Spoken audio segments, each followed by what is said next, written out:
Hey everyone, this is Neha and welcome back to my channel. कैसे आप सब? I hope आप बहुत बढ़िया होंगे। स्वागत है आपका आपके अपने चैनल स्टडी विद ईज 24/7 पर। यहाँ पर आपको हिंदी ग्रामर से रिलेटेड बहुत ही अच्छे और इजी वे में बने हुए वीडियो मिलेंगे, जो कि आपके किसी भी टीचिंग एग्जाम हो, कोई भी कॉम्पिटिटिव लेवल का एग्जाम हो, कोई भी स्कूल या कॉलेज लेवल का एग्जाम हो, उसके लिए आपके लिए बहुत ही महत्वपूर्ण वीडियो है। तो आप इस सारे सीरीज को, हिंदी ग्रामर की सीरीज को देखिए। लगभग सारे टॉपिक से रिलेटेड वीडियो आ चुके हैं। उसी से रिलेटेड एक बहुत ही इम्पॉर्टेंट टॉपिक था संधि, जो कि बहुत डिफिकल्ट माना जाता है। उसको हम आज स्टार्ट करेंगे और हम इस तरह से पढ़ाएंगे कि जब क्लास खत्म होगी तो आप संधि का जो टॉपिक है, संधि क्या होता है और संधि को कैसे पहचानते हैं, वो आप समझना शुरू कर देंगे। अगर आप चैनल पे नए हैं तो प्लीज वीडियो को लाइक, शेयर एंड सब्सक्राइब जरूर कर लीजिएगा। तो चलिए फिर आज का क्लास स्टार्ट करते हैं और पढ़ते हैं कि संधि क्या होता है। ठीक है, सबसे पहले हम संधि की परिभाषा को समझेंगे। दो वर्णों यानी स्वर या व्यंजन के मेल से होने वाले विकार को क्या कहते हैं? संधि कहते हैं। दो वर्णों का मेल, वर्ण क्या होता है? स्वर और व्यंजन से मिलके क्या बनता है? वर्ण यानी अक्षर। तो आप ये बोल सकते हैं कि दो वर्णों के मेल से जो विकार पैदा होता है ना, जो अलगाव पैदा होता है, वो क्या होता है? संधि होता है। संधि क्या होता है? ध्वनियों का मेल होता है। दो वर्णों की से जो ध्वनि निकलती है ना, वो संधि होती है। और दो शब्दों की जब ध्वनि मिलती है तो वहां संधि बनती है। लेकिन समास क्या होता है? हमने क्या पढ़ा था? दो शब्दों का मेल होता है। ध्वनियों का मेल संधि और शब्दों का मेल समास होता है। ये हमने पहले पढ़ा था। तो आज हम संधि में क्या पढ़ेंगे? दो स्वरों, दो व्यंजनों यानी दो वर्णों के मेल से क्या बनता है? संधि बनता है। बट दो शब्दों के मेल से क्या बनता है? समास बनता है। इस चीज को आप क्लियर रखिएगा। ठीक है, अब संधि विच्छेद आप बचपन से सुनते आए हैं कि संधि विच्छेद करो, संधि विच्छेद करो। तो उन पदों को मूल रूप से पृथक कर देना संधि विच्छेद होता है। जो पद हुआ, जो शब्द हुआ, उसको क्या कर देना? पृथक कर देना, अलग कर देना, है ना, तोड़ देना। वो क्या होता है? संधि विच्छेद होता है। संधि का मतलब जोड़ देना। अब हम आम भाषा में क्या सुनते हैं कि हमने क्या किया? श्रीलंका के साथ एक संधि की। संधि का मतलब क्या है? उनकी कुछ बातों, उनकी कुछ ऐसी एक्सरसाइज है जो मिलिट्री से रिलेटेड है और हमारी एक्सरसाइज है। दोनों को यानी दोनों की सेना की मिलिट्री एक्सरसाइज को क्या किया गया? मिलाकर एक संधि कर दिया गया, यानी मिला दिया गया। उसी तरह की यहाँ पे बात होती है। संधि क्या होता है? एक मेल होता है। और संधि विच्छेद क्या होता है? किसी भी मूल रूप को क्या कर देना? पृथक कर देना, तोड़ देना। पृथक करना यानी तोड़ना या अलग कर देना। तो सिंपल भाषा में आप जानेंगे कि संधि का मतलब क्या होता है? किसी भी चीज को, किसी भी स्वर की ध्वनि को, व्यंजन की ध्वनियों को, वर्णों की ध्वनियों को क्या करना? मिला देना, जोड़ देना। और संधि विच्छेद उसको तोड़ देना। ठीक है, अब जैसे हम एक एग्जाम्पल के थ्रू पढ़ेंगे कि संधि और संधि विच्छेद में अंतर क्या होता है। जैसे हिम धन आलय क्या बनता है? हिमालय। तो ये क्या है? संधि है। यानी दो क्या है? शब्दों को क्या कर दिया गया है? दो शब्दों की आखिरी, यहाँ पे देखिए हिम, ही और म। तो म से कौन सी ध्वनि निकल रही है? अ की ध्वनि निकल रही है। और इसके पहले वर्ण से, है ना, कौन सी ध्वनि निकल रही है? अ की ध्वनि निकल रही है। तो दोनों की ध्वनियों को यानी लास्ट जो आपके वर्ण है उसको अगर हम मिलाएंगे तो क्या बन जाएगा? हिमालय बन जाएगा। और ये हो गया संधि। बट संधि विच्छेद कैसे करेंगे? जैसे अत्यधिक है। अब अत्यधिक को क्या करना है? आपको पृथक करना, आपको तोड़ना है ना।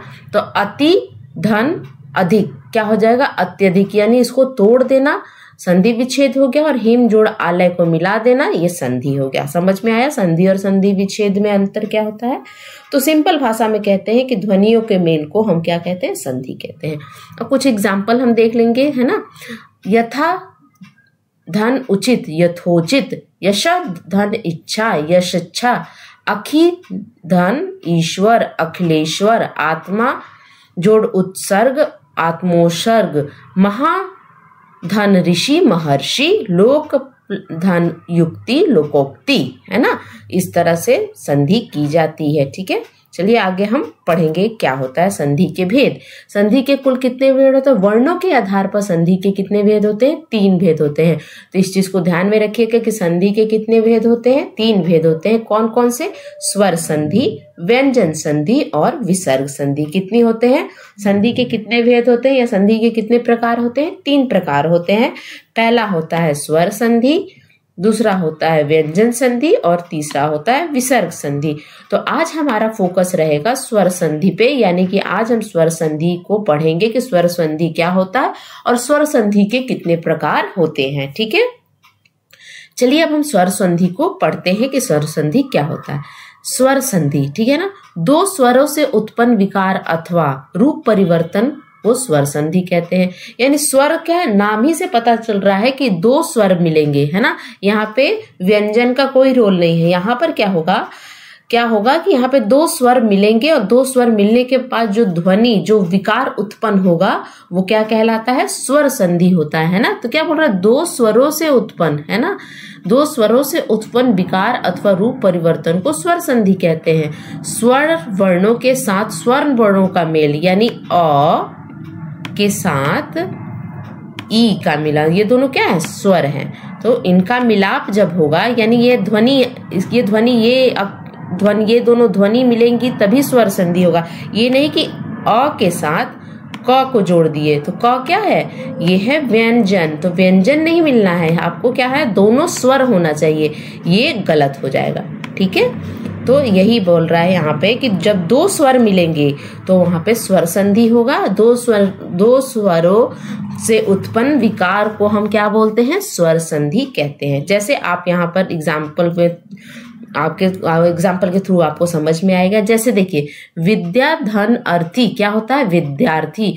तो विद्या जब आप बोल रहे हो तो विद्या लास्ट में कौन सी ध्वनि निकल रही है? अ की। विद्या यानी आ की ध्वनि निकल रही है ना, आ की ध्वनि यहाँ निकल रही है। और अर्थी में क्या हो रहा है? अ, यानी पहला यहाँ पे जो वर्ण है ये क्या है? अ। तो यहाँ पे क्या हो गया? अ। तो देखिए, अ और आ दोनों क्या है? स्वर है ना। तो यहाँ पे दोनों स्वर वाली ध्वनियों के विकार से स्वर संधि बनता है। तो क्या बन जाएगा? विद्यार्थी। और उसी तरह क्या है? सूर्य। सूर्य में अ आ रहा है, धन उदय, ये ऊ जो है, छोटा ऊ है, ये छोटा ऊ क्या है? ये भी तो स्वर ही है ना। तो 2 स्वर के मिलन से क्या बना? सूर्योदय। अब जैसे मुनि धन इंद्र, मुनीन्द्र। कवि धन ईश्वर, कवीश्वर। ठीक है ना। कवि में क्या आ रहा है? छोटी ई आ रहा है, यहाँ पे बड़ी, छोटी ई और बड़ी ई मिलके क्या बन गया? कपीश्वर बन गया। महाधन ईश, महेश। महाधन ईश, महेश। समझ में आ गया ना कि स्वर संधि में कभी भी 2 स्वर मिलते हैं। ठीक है, चलिए अब हम स्वर संधि के प्रकार को देखेंगे। स्वर संधि के कुछ कितने भेद होते हैं? 5 भेद होते हैं, यानी 5 प्रकार होते हैं। संधि के कितने प्रकार? 3। और स्वर संधि के कितने? 5। कौन कौन से 5 प्रकार हम पढ़ते हैं? पहला है दीर्घ संधि, गुण संधि, वृद्धि संधि, यण संधि और अयादि संधि। ये 5 क्या होते हैं? भेद होते हैं। किसके भेद होते हैं? स्वर संधि के भेद होते हैं। ठीक है, अब इन सबको हम एक एक करके पढ़ेंगे। ठीक है, वो चलिए देखेंगे, सबके नियम को समझेंगे और उसके थ्रू हम पहचानेंगे कि कौन सा शब्द जो है किस संधि के अंतर्गत आता है। ठीक है, सबसे पहले हम पढ़ते हैं गुण संधि को।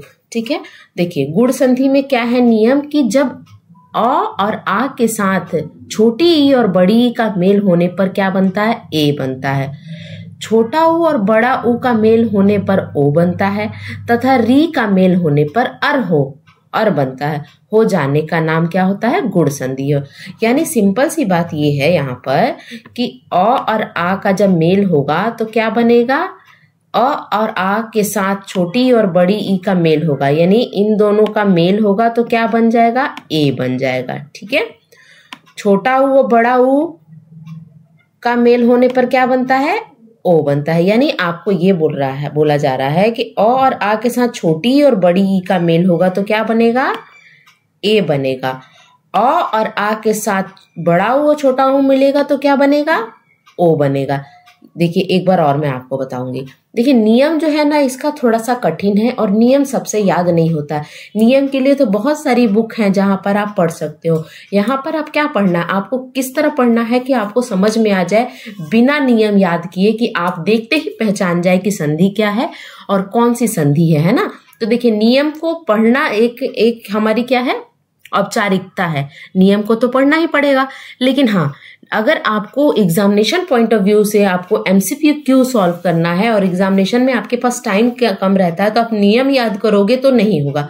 आपको ऐसी कोई ट्रिक याद होनी चाहिए जिससे क्या होगा कि आप देखते ही बता दे कि हाँ ये गुण संधि है, ये वृद्धि संधि है, ये दीर्घ संधि है, ये यण संधि है और ये अयादि संधि है। इस तरह से आपको, तो एक बार हम नियम जरूर पढ़ेंगे, उसके बाद हम ट्रिक पर जाएंगे, ठीक है। तो यहाँ पे ये बोल रहा है कि जब अ और आ के साथ, यानी अ और आ के साथ छोटी ई और बड़ी ई मिलता है तो ए का रूप ले लेता है, ठीक है।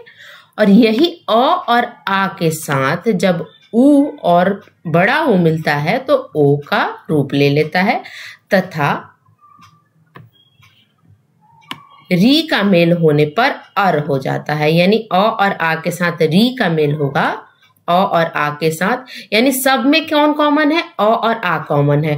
पहला नियम क्या बोलता है कि जब अ और आ के साथ छोटी ई बड़ी मिलेगा तो ए बन जाएगा, अ और आ के साथ छोटा ऊ बड़ा ऊ मिलेगा तो ओ बन जाएगा, और अ और आ के साथ री मिलेगा तो अर बन जाएगा। तो उसको क्या बोलते हैं, गुण संधि बोलते हैं, ठीक है। अब यहाँ पर हम कुछ एग्जाम्पल के थ्रू समझ में आएगा। क्या बोल रहा था, अ और आ के साथ छोटी ई मिलता है तो क्या बनता है, ए बनता है।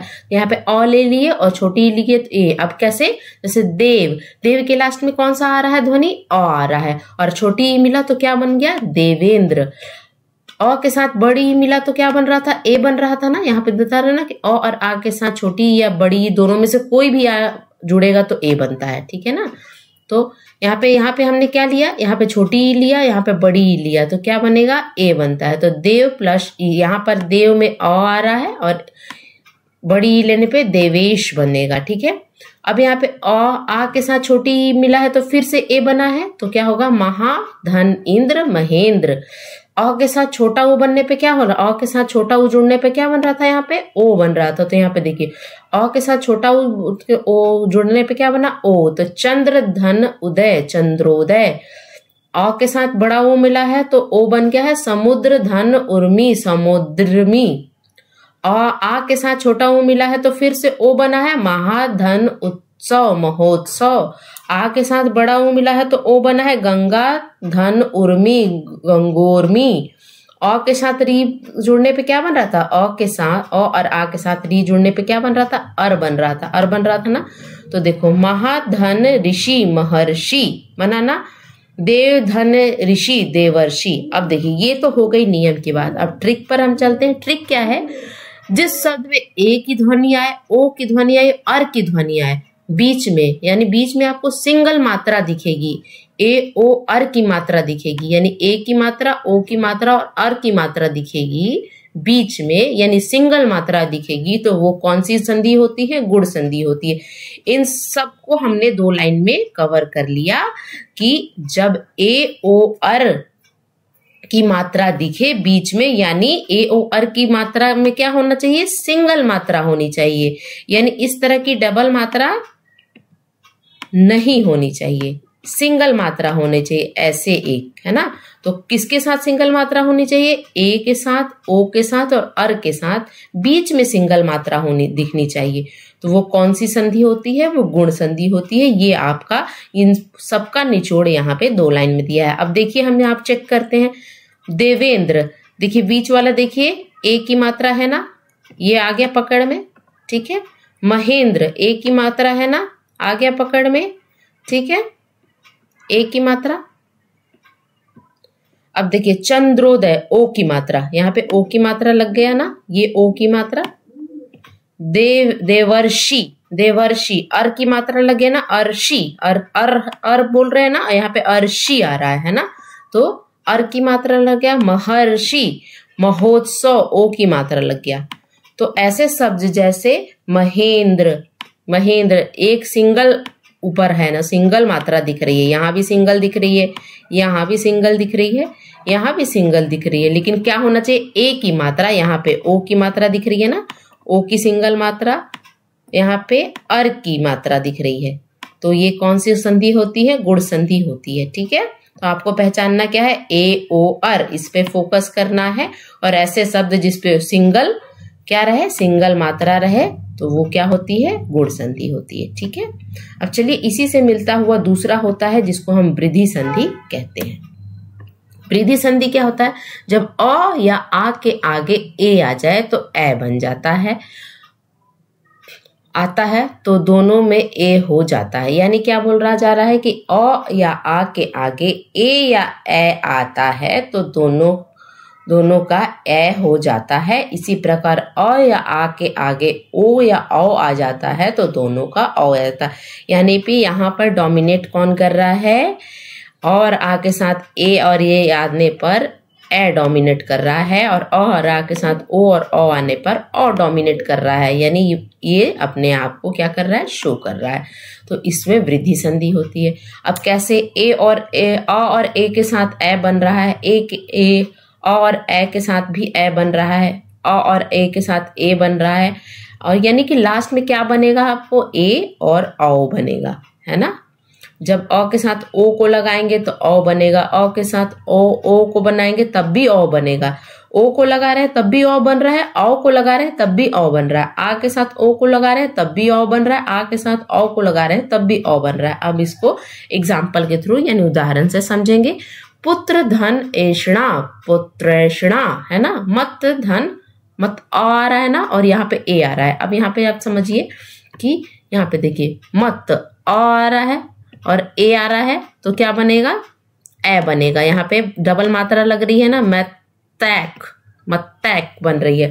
फिर देखिए अ धन ए जुड़ने पे क्या बन रहा था, ए। जैसे आ धन ए जुड़ने पर क्या बन रहा था, ए बन रहा था। जैसे सदा आ रहा है, धन एव, यानी ए आया, यानी ए कौन सा है, ये वाला ए यहाँ आप देखिए है। ठीक है, और आ की मात्रा यहाँ पे आ रही है ना, तो सदा धन एव क्या बना, क्या बन रहा था, ए बन रहा था, तो सदैव हो गया। अब यहाँ पे डबल मात्रा कैसे लगा, एक इसका और बनना एक इधर से आया तो दोनों ए के। फिर आ धन ए, यानी तो क्या बन रहा था, ए, यानी महा, यहाँ पे आ की ध्वनि आ रही है, और ऐश्वर्य, तो क्या हो जाएगा, महेश्वर्य। इस तरह अ के साथ ओ जोड़ने पे औ बन रहा था, यानी यहाँ पे जल में क्या आ रहा है ध्वनि, अ की ध्वनि आ रही है, ओकश, जो लौकश। ठीक है, अ के साथ ओ भी अ जुड़ने पर भी औ ही बनता है, यानी परम धन औषधि, परमौषधि। आ के साथ ओ जुड़ने पर औ की ध्वनि महाधन औषधि, महौषधि, और आ के साथ औ जुड़ने पर औ बढ़ेगा, महाधन औदया, महोदया, महोदर्या। देखिए इतना सब नियम याद नहीं होता है, मैं बार बार बोल रही हूँ, आपको अक्षर देख के बताना होगा कि कौन सी संधि है। ठीक है, ये तो नियम है, नियम पढ़ना हमारी क्या है, औपचारिकता है, हमें याद करना पड़ता है। अगर एग्जामिनेशन में, अगर आप स्कूल स्टूडेंट हो तो आपको नियम लिखने को एग्जामिनेशन में आएगा, इसलिए मैंने नियम पढ़ा दिया है। लेकिन अगर ट्रिक पर जाए तो सीधे सीधे आपको ये सब कुछ नहीं देखना है, सीधे आपको क्या देखना है, ट्रिक क्या है कि डबल में क्या होता है, बीच में डबल मात्रा दिखनी चाहिए। देखो इस तरह की मात्रा अगर जहां दिख गई आपको, वो कौन सी संधि है, वो वृद्धि संधि है। जैसे एकैक, परमोषध, महोत्सवी, वनौषधि, सदैव, मतैक, है ना, महेश्वर्य, जलौकश, परमोषध, महोषधि, महोदयार, ये सब क्या है, डबल मात्रा सब में दिख रही है। देखिए यहाँ भी डबल मात्रा दिख रही है, यहाँ भी डबल मात्रा दिख रही है, यहाँ भी। अब इतना थोड़ी ना नियम नहीं याद होता है, ये फैक्ट है ना। तो इस चीज को आपको ध्यान में रखना है कि इस तरह देखिए डबल मात्रा सब में आपको दिख रही है, तो वो कौन सी संधि होती है, वृद्धि। वृद्धि मतलब क्या होता है, वृद्ध व्यक्ति को, पहले हमने गुण पढ़ा, गुण क्या था, जवान था, लेकिन अब जब जवान आदमी बूढ़ा हो गया तो उसके पास क्या हो गया, यहाँ पे हमने क्या पढ़ा था, गुण संधि। गुण संधि क्या है, एक जवान आदमी है तो जवान आदमी में कैसी मात्रा, सिंगल मात्रा। लेकिन जब वृद्धि संधि पढ़ेंगे, यानी जवान आदमी क्या हो गया, बूढ़ा हो गया है, तो डबल मात्रा, और ये होती है वृद्धि संधि का एग्जाम्पल। ठीक है, चलिए अब अयादी संधि पढ़ेंगे। जब ए ओ और औ के बाद कोई भिन्न स्वर आता है तो ए का ए हो जाता है, ए का अय हो जाता है, ए का आय हो जाता है, ओ का औ हो जाता है और औ का आओ हो जाता है। चलिए अब देखते हैं, जैसे ए के साथ भिन्न स्वर आ जाता है तो भिन्न स्वर यानी क्या, भिन्न स्वर यानी इससे भिन्न, ये जो साइड में दिया हुआ है इससे अलग शब्द होना, अलग क्या होना चाहिए, स्वर होना चाहिए, इससे अलग स्वर होना चाहिए। यानी ए यहाँ पर है तो ए यहाँ पे कभी नहीं होगा, दूसरा कुछ होगा। ए यहाँ पर है तो ए यहाँ नहीं होगा। भिन्न, भिन्न का मतलब क्या होता है, अलग होना चाहिए, यानी इससे डिफरेंट होना चाहिए। तो क्या बन जाता है, आय बन जाता है, आय बन जाता है, औ बन जाता है, अवी बन जाता है। यानी ऐसे शब्द जिसमें आय, आओ, आय, आओ, आव, ये सब आए, वो कौन से संधि होती है, अयादी संधि। अयादी संधि को पकड़ना बहुत ही आसान है ना, खोजना बहुत। जैसे ए, अब भिन्न स्वर की बात हो रही है ना, तो देखिए ए के साथ भिन्न स्वर आ गया, यानी दोनों अलग है ना, डिफरेंट है ना, तो क्या बन जाता है, आय बन जाता है। जैसे ने, धन, अयन, नयन। ए के साथ भिन्न स्वर, ए के साथ भिन्न स्वर आया है तो आय बनता है, नय, धन, अक, नायक। ओ के साथ भिन्न स्वर आया, ओ और आ दोनों अलग होता है, अलग अलग वर्ण है, तो औ बन जाता है, तो कहता है पो, धन, अन, पवन। ठीक है, ओ औ के साथ आ आया यानी भिन्न स्वर आया तो आओ बनेगा, पौ, धन, अक, पावक। ठीक है, तो देखिए सिंपल सी भाषा, सिंपल सा आप ट्रिक आपको देखना है कि क्या है, बीच में क्या आ जाए, अय आ जाए, आय आ जाए, आओ आ जाए, आओ आ जाए, आई आ जाए, आई आ जाए, आई आ जाए, अवी आ जाए, आवी आ जाए, यानी सिंपल सिंपल वर्ड आ जाए, है ना। इसमें अयादी संधि क्या है ना, कि जो भी आपको शब्द मिलेंगे ना वो बोलने में बहुत आसान रहेंगे, बहुत ही आराम से उसको आप बोल जाओगे।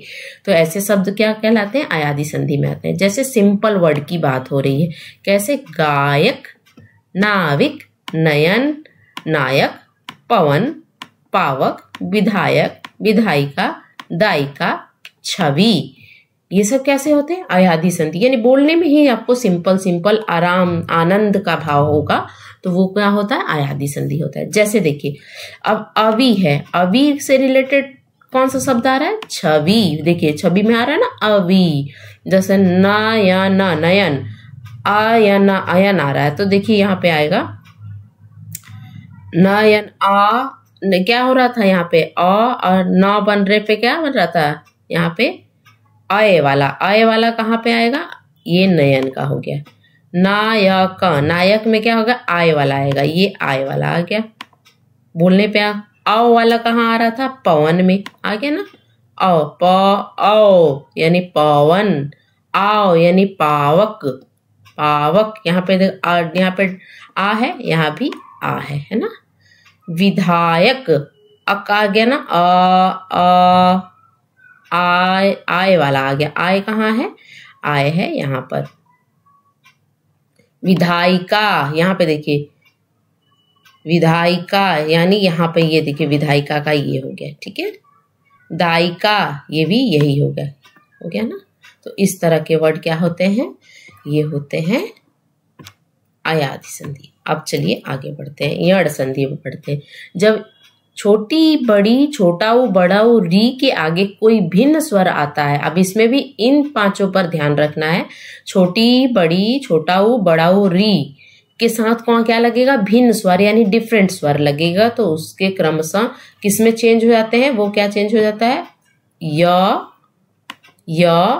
व और र में परिवर्तित हो जाता है। इस परिवर्तन को हम क्या कहते हैं, यड़ संधि कहते हैं। यानी ई और बड़ी ई और छोटी ई में भिन्न स्वर, यानी ई और बड़ी। अभी सिंपल सा यहाँ पे जो यहाँ लिखा हुआ है ना, यहाँ पर बताया हुआ है, जब छोटी ई और बड़ी ई के साथ भिन्न स्वर लगेगा तो य बनता है। छोटा ऊ बड़ा ऊ के साथ जब भिन्न स्वर लगेगा तो व बनेगा, और री के साथ जब भिन्न स्वर लगेगा तो र बनेगा। यानी फोकस किस पे करना है आपको, य, व और र। या किसी भी शब्द में ये तीनों दिखेंगे ही दिखेंगे आपको। यानी यण संधि में ये तीनों में से कोई भी जो वर्ण है ये दिखना ही दिखना है। यानी यण संधि का जो भी शब्द आएगा उसमें ये तीनों दिखेंगे आपको, य व और र दिखेंगे। जैसे यहाँ पे देखिए, अत्यल्प य दिखाना, देव या पण य दिखाना, स्वागत व दिखाना, वध्यवागमन ये दिखाना, वागमन है ना। यहाँ पे र यानी र कैसे बनता है, आधा त और र को मिलाते हैं तो क्या बनता है, त्र बनता है। तो यहाँ पर भी आपको र दिख जाएगा। ठीक है, अब यहाँ पे हम समझेंगे। छोटी और अ मिलेगा, अ यानी भिन्न स्वर हो गया, ई से भिन्न स्वर हो गया ना, तो य बनेगा। तो अति धन अल्प, अत्यल्प है ना। बड़ी के साथ अ लगेगा तो यह बनेगा। ये जो दिख रहा है वो आधा है ना। देवी प्लस अर्पण, देवार्पण। उ छोटा उ और अ मिलेगा तो व बनेगा, यानी आधा व है ये, तो सु धन आगत स्वागत। छोटा बड़ा उ धन आ होगा तो व बनता है, वधु धन आगमन, वध आगमन। और री धन अ तो आधा र बन रहा है यहाँ पे, पितृ धन आ गया, पित्र आ गया। यानी यहाँ पर आपको ट्रिक समझना है कि य व र के साथ आपको आधा शब्द दिखेगा। आधा शब्द यानी आधा अक्षर, शब्द नहीं बोलेंगे यहाँ पे, आधा कोई भी वर्ण दिखेगा। यानी य व र के साथ आपको क्या दिखेगा, आधा वर्ण दिखेगा, है ना।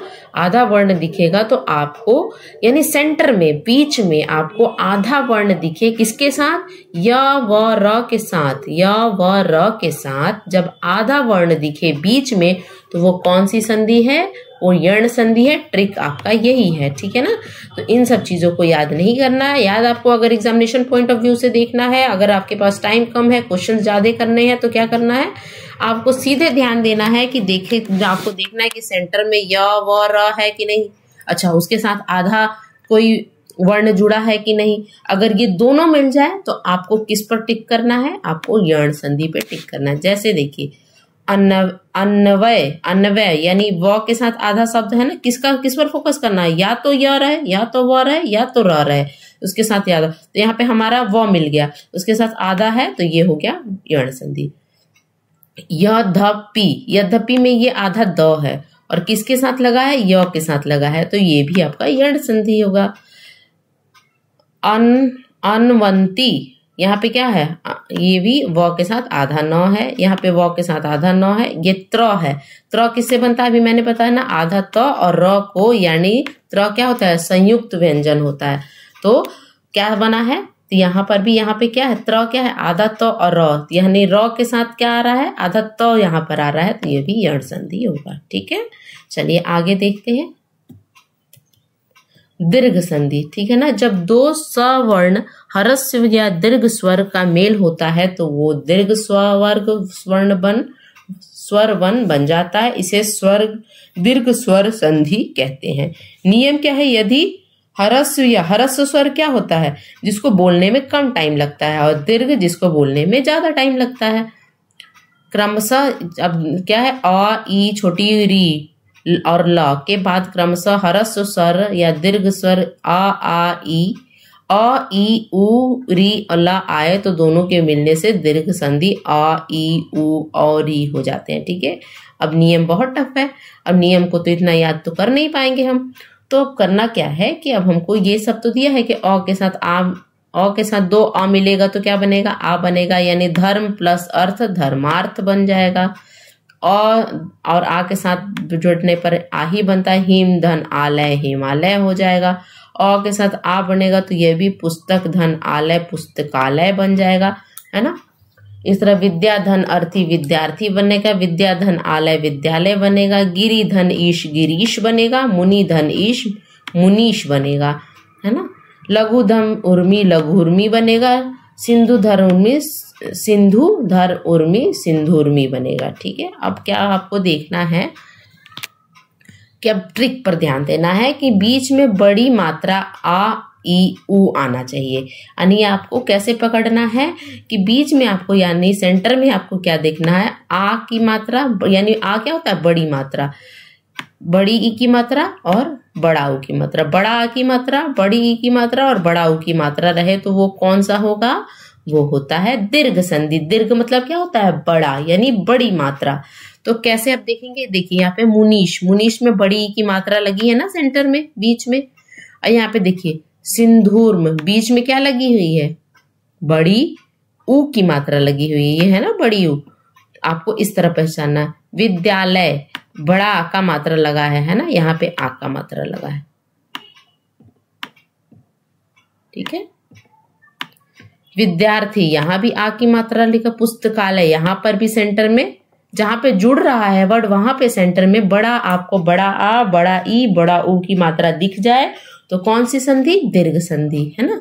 अब यहाँ पर देखिए, अब यहाँ पे हम एग्जाम्पल के थ्रू हम देखेंगे, कुछ एग्जाम्पल मैंने दिए हैं। जैसे देखिए पृथ्वीश बड़ी ई की मात्रा बीच में, महाशय बड़ा आ की मात्रा बीच में, गिरीश बड़ी ई की मात्रा बीच में, महेंद्र बड़ी ई की मात्रा बीच में, शिवालय बड़ा आ की मात्रा बीच में, भोजनालय बड़ा आ की मात्रा बीच में, भानुदय बड़ा ऊ की मात्रा बीच में। देखिए बड़ा ऊ है ना, बड़ा ऊ कैसे हम डिनोट करते हैं, बड़ा ऊ को ऐसे देखते हैं और छोटा ऊ को ऐसे, तो आपको ये वाली मात्रा दिखनी चाहिए, है ना। विद्यालय बड़ा आ की मात्रा बीच में, यानी दीर्घ संधि में पहचानना आपको यह है कि बीच में आ ई, यानी बड़ा आ, बड़ी ई और बड़ा ऊ की मात्रा रहे तो वो कौन सी संधि है, वो दीर्घ संधि है ना। चलिए आगे हम एक बार रिकैप कर लेते हैं कि कैसे हम पहचानेंगे कि गुण संधि कौन सी होती है, वृद्धि संधि कैसे होती है, आयादी संधि को कैसे पहचानेंगे, यण संधि को और दीर्घ संधि को। पहला ट्रिक मैंने क्या बताया था, गुण संधि को ए ओ अर बीच में मात्रा आ जाए, है ना, बीच में ए ओ अर की मात्रा आ जाए, यानी सिंगल मात्रा दिखेगी, है ना। देवेंद्र, महेंद्र, चंद्रोदय, ए की मात्रा यहाँ पे लगी, यहाँ भी ए की मात्रा, ओ की मात्रा इसमें लग गई, ओ की मात्रा इसमें लग गई, इसमें अर की मात्रा लग गई, है ना, इसमें भी अर की मात्रा लग गई, महोत्सव ओ की मात्रा लग गई। तो ऐसे शब्द क्या होते हैं, ये होते हैं गुण संधि, यानी गुण संधि में ए ओ अर की मात्रा बीच में लगेगी तो वो हो जाएगी गुण संधि। वृद्धि संधि क्या होगी, जो यहाँ सिंगल मात्रा लग रही थी यहाँ पे डबल मात्रा लगेगी बीच में, जैसे एकैक, परमोषद, महोजस्वी, वनौषधि, सदैव। यहाँ पे देखिए बड़ी मात्रा यानी डबल मात्रा लग रही है, वृद्धि यानी बूढ़ा, यहाँ पे डबल मात्रा, यहाँ सिंगल लग रही थी बीच में, यहाँ डबल लगेगी, ठीक है, यहाँ पे डबल लगेगी, तो ये कौन सी हो गई, वृद्धि संधि हो गई, ठीक है। अब तीसरा आयादी संधि क्या होता है, आए, आए, आओ, आओ, इस तरह का आपको बीच में सेंटर में देखने को मिलेगा। और ये जो शब्द होंगे आयादी संधि से रिलेटेड वो बहुत ही आराम से बोल लिए जाएंगे, जैसे गायक, नाविक, नयन, शयन, पवन, पावन, विधायक, विधायिका, दायिका, छवि, इस तरह के वर्ड दिखेंगे। यण संधि क्या है, य व र के साथ बीच में कोई भी एक आधा शब्द जुड़ा रहेगा, आधा शब्द ये नहीं, आधा वर्ण जुड़ा रहेगा। जैसे य व र के साथ खोजे, इसमें भी वो है, हमको क्या खोजना था, या तो य रहे, या तो व रहे, या तो र रहे, तो हमको वो मिल गया, इसके साथ आधा है, हाँ, तो ये कौन सी संधि है, यण संधि है। यहाँ पे य मिल गया हमको, क्योंकि य व र में तीनों में से ही खोजना था, तो य तो मिल गया, यहाँ पे आधा द है, अच्छा ये तो यण संधि है। ये आधा हमको आधा न और व मिल गया, यानी व के साथ आधा न मिल गया, हमको व खोजना था ना, तो यानी य व र के साथ आपको क्या देखना है, सेंटर में यानी बीच में क्या होना चाहिए, कोई भी आधा वर्ण जुड़ा होना चाहिए, तो वो क्या हो जाता है, वो यण संधि होता है। यहाँ पर भी आप देखें पित्रादेश मतलब क्या होता है, आधा त और र से बना है, तो यहाँ भी र खोजना था ना, तो र मिल गया और हो गया। अब दीर्घ संधि क्या होती है, बीच में बड़ी मात्रा यानी बड़ी ई, बड़ा आ और बड़ा ऊ की मात्रा होने, पृथ्वीश, महेश, गिरीश, बड़ी ई की मात्रा, बड़ी ई की मात्रा, बड़ा आ की मात्रा, बड़ा आ की मात्रा, बड़ा ऊ की मात्रा, बड़ा आ की मात्रा, तो ये कौन सा होता है, दीर्घ संधि होता है, ठीक है। तो ये था, हमने आज क्या पढ़ा, संधि पढ़ा, संधि के प्रकार पढ़े, 3 प्रकार पढ़े, ठीक है ना, स्वर संधि, व्यंजन संधि और विसर्ग संधि। उसके बाद हमने स्वर संधि के भी 5 प्रकार पढ़े, गुण संधि, वृद्धि संधि, है ना, दीर्घ संधि, यण संधि और अयादि संधि। तो ये थे आज के संधि के वीडियो, जिसमें हमने स्वर संधि को अच्छे से पढ़ा, ट्रिक समझा, ट्रिक पर फोकस करना है आपको।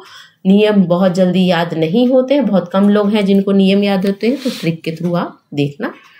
अगर आपको वीडियो अच्छा लगे तो please do like, share and subscribe to my channel. तब तक के लिए thank you so much for watching, bye.